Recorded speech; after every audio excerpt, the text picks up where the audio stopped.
Elmay, bonjour. On va bien sûr parler de ce Super Tuesday aux États-Unis. Donald Trump et Hillary Clinton ont largement dominé leurs rivaux. Comment est-ce que la presse américaine analyse tout cela? Eh bien d'abord, les journaux tentent de montrer le plus clairement possible les résultats, comme ici sur le site internet du New York Times, des cartes, de la couleur, plein de chiffres, les photos des candidats et on le voit, Trump et Clinton arrivent largement en tête. Pour le Washington Post, Trump est le vainqueur de ce Super Tuesday côté républicain, mais Ted Cruz avec 2 et peut-être 3 États gagnés et Marco Rubio avec un État remporté ont des raisons d'espérer. Donald Trump est en tête dans la majorité des États, mais ce n'est pas un raz-de-marée non plus. Ted Cruz l'a emporté dans son fief texan, souligne le Washington Post, ainsi que dans l'Oklahoma et peut-être en Alaska, sauvant sa campagne d'une déroute. Quant à Rubio, avant les prochaines primaires organisées dans 2 semaines dans son fief de Floride, il décroche sa première victoire de ses primaires républicaines dans le Minnesota. Et pour le Washington Post, cela montre les points faibles de Trump. Des électeurs décident de reporter au dernier moment leur vote sur les autres candidats. C'est bien parti pour Trump, c'est bien parti aussi pour Hillary Clinton. Oui, les États du Sud aident l'ancienne première dame à creuser l'écart avec son challenger démocrate Bernie Sanders, souligne le Poste. Hillary Clinton l'a emporté haut la main dans ces États du Sud où les minorités lui confèrent un grand avantage sur Sanders et son étiquette revendiquée de socialiste américain. Par exemple, explique le Washington Post, Hillary Clinton a récupéré cette nuit en Virginie la quasi-totalité du vote noir, 82% selon les sondages de sortie d'urne. 2 tiers des électrices démocrates ont également voté pour elle, mais la base de Bernie Sanders, parmi les jeunes démocrates, ne s'érode pas.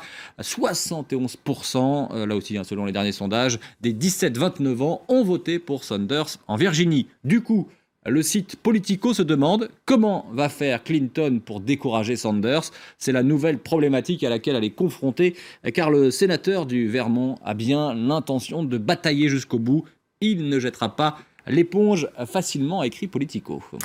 Autre sujet commenté dans la presse internationale ce matin, la Grèce qui est au bord de la crise humanitaire. Incapable de gérer l'afflux des migrants, l'Europe a abandonné la Grèce, dénonce le HCR, le Haut Commissariat aux réfugiés des Nations Unies. La Grèce, qui est la porte d'entrée principale des réfugiés en Europe, et les pays voisins fermant leurs frontières, ils se retrouvent bloqués dans le pays.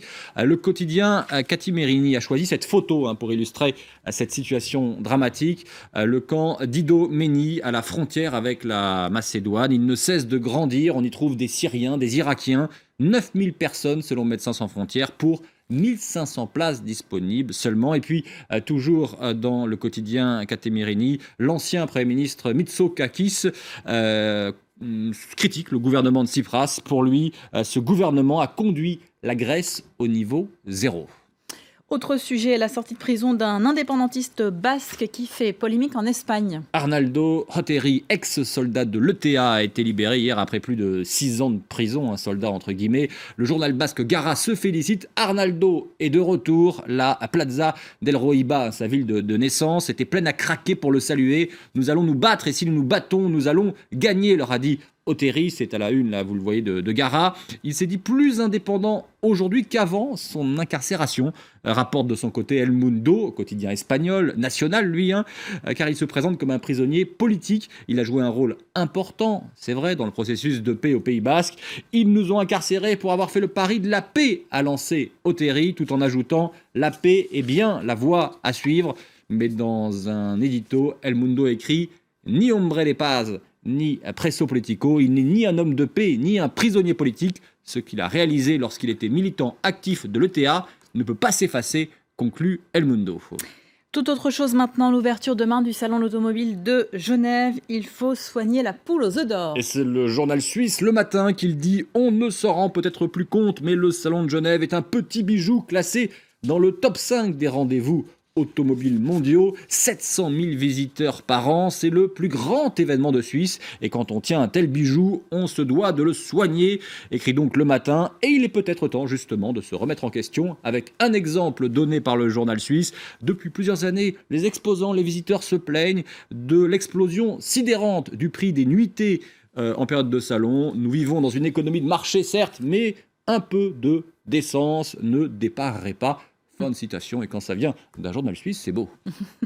Voilà pour cette revue de presse. Merci beaucoup, Axel.